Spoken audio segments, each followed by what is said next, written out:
Em outubro de 1962, o mundo chegou mais perto da destruição total do que em qualquer outro momento da história.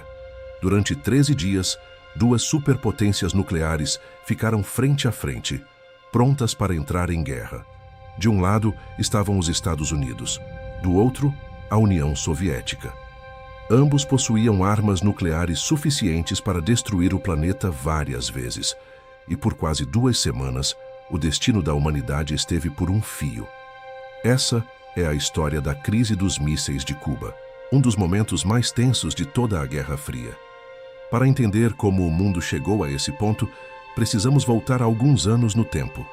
Após o fim da Segunda Guerra Mundial, o planeta ficou dividido entre duas grandes potências. De um lado estavam os Estados Unidos liderando o bloco capitalista. Do outro, a União Soviética, representando o bloco comunista. As duas nações se tornaram rivais diretas. Esse período ficou conhecido como Guerra Fria. Apesar do nome, essa guerra não era travada diretamente nos campos de batalha. Era uma disputa política, ideológica e militar. Os dois lados competiam por influência no mundo e, acima de tudo, acumulavam cada vez mais armas nucleares. O medo de uma guerra nuclear era constante. Qualquer conflito direto entre essas duas potências poderia levar à destruição total. E foi nesse clima de tensão global que um pequeno país caribenho se tornou o centro de uma das maiores crises da história. Esse país era Cuba. Em 1959, um líder revolucionário chamado Fidel Castro tomou o poder após derrubar o governo de Fulgêncio Batista. Inicialmente, os Estados Unidos observaram a situação com cautela, mas rapidamente ficou claro que o novo governo cubano estava se aproximando da União Soviética. Para os Estados Unidos, isso era extremamente preocupante. Cuba ficava a apenas 150 quilômetros da costa da Flórida. Ter um aliado soviético tão perto do território americano era algo que Washington não podia aceitar. As tensões entre os dois países começaram a crescer rapidamente. Em 1961, o governo americano decidiu apoiar uma operação secreta para derrubar Fidel Castro. O plano ficou conhecido como Invasão da Baía dos Porcos. A ideia era treinar exilados cubanos e enviá-los para invadir a ilha e iniciar uma revolta contra o governo. Mas o plano foi um desastre. A invasão fracassou completamente. As forças de Fidel Castro reagiram rapidamente e derrotaram os invasores em poucos dias. Para Castro, esse evento confirmou que os Estados Unidos estavam dispostos a derrubar seu governo. E isso o levou a se aproximar ainda mais da União Soviética. Do outro lado do mundo, o líder soviético Nikita Khrushchev observava a situação com atenção. Ele viu em Cuba uma oportunidade estratégica. Naquele momento, os Estados Unidos possuíam mísseis nucleares instalados na Europa e na Turquia. Essas armas estavam relativamente próximas do território soviético. Khrushchev acreditava que instalar mísseis nucleares em Cuba poderia equilibrar esse jogo. Além disso, a presença dessas armas poderia proteger Cuba de uma nova invasão americana. Foi então que a União Soviética tomou uma decisão arriscada: começar a instalar mísseis nucleares em Cuba. Esses mísseis tinham alcance suficiente para atingir várias cidades importantes dos Estados Unidos: Nova York, Washington, Miami. Tudo poderia ser atingido em poucos minutos. A operação foi realizada em segredo. Navios soviéticos começaram a transportar equipamentos militares, soldados e peças para a construção das bases de lançamento. A esperança era que os Estados Unidos não descobrissem os mísseis antes que estivessem totalmente operacionais.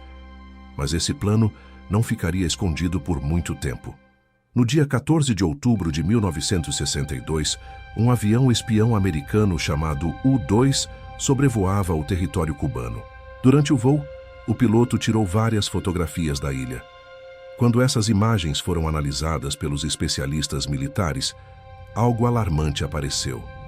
As fotos mostravam claramente estruturas sendo construídas, e essas estruturas tinham um formato muito específico: bases para mísseis nucleares soviéticos.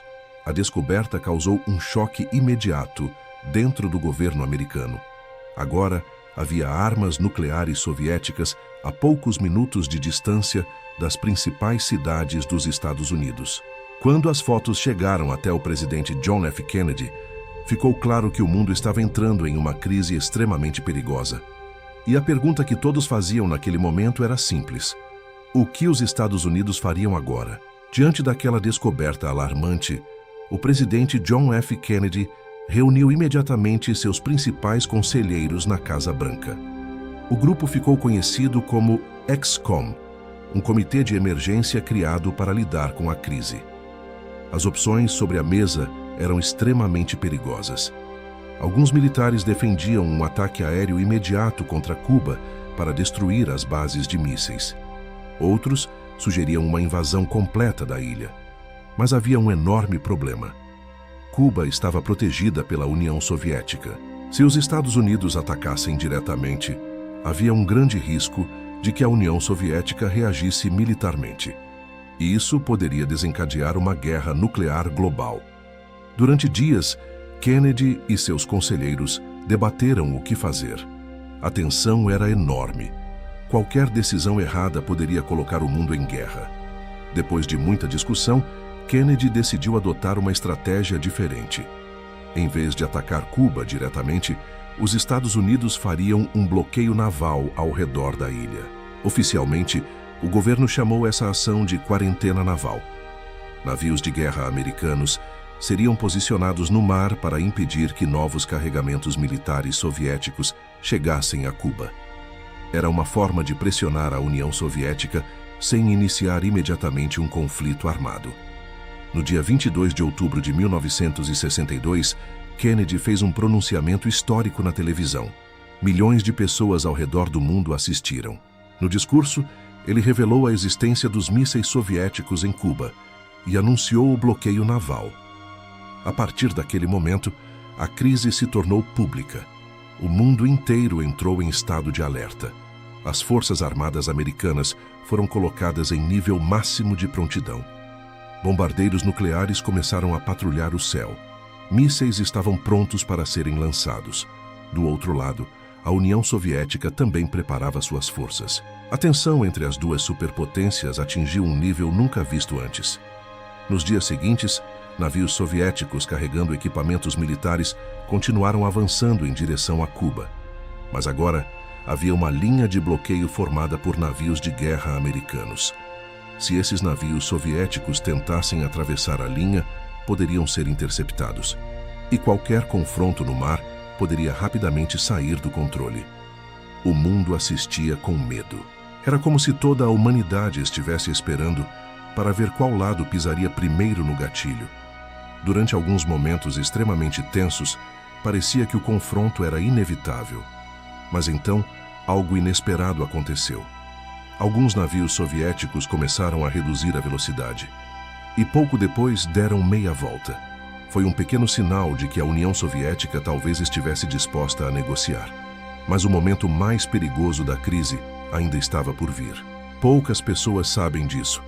Mas durante a crise aconteceu um episódio que poderia ter iniciado uma guerra nuclear por acidente. Um submarino soviético armado com torpedos nucleares estava sendo perseguido por navios da Marinha Americana no Caribe.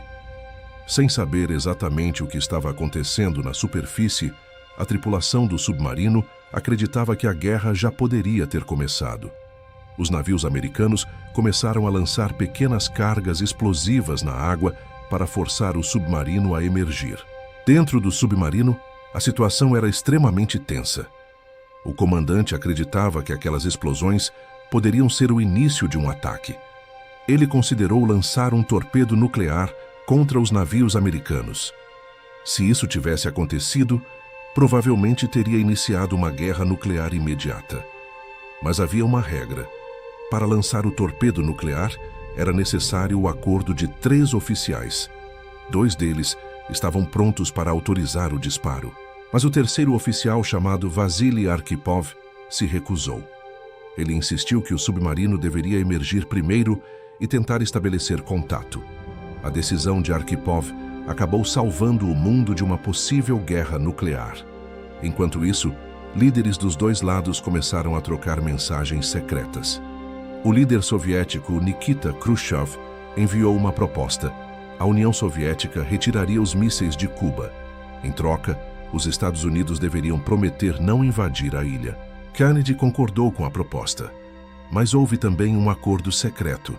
Os Estados Unidos tinham mísseis nucleares instalados na Turquia, próximos à União Soviética. Kennedy aceitou removê-los discretamente algum tempo depois. Finalmente, no dia 28 de outubro de 1962, a União Soviética anunciou oficialmente que começaria a retirar os mísseis de Cuba. O mundo inteiro respirou aliviado. A guerra nuclear havia sido evitada. A crise dos mísseis de Cuba terminou após 13 dias de tensão extrema. Mas ela deixou uma lição muito clara para os líderes mundiais. O planeta havia chegado perigosamente perto da destruição. Depois da crise, Estados Unidos e União Soviética criaram novos mecanismos de comunicação direta entre seus governos.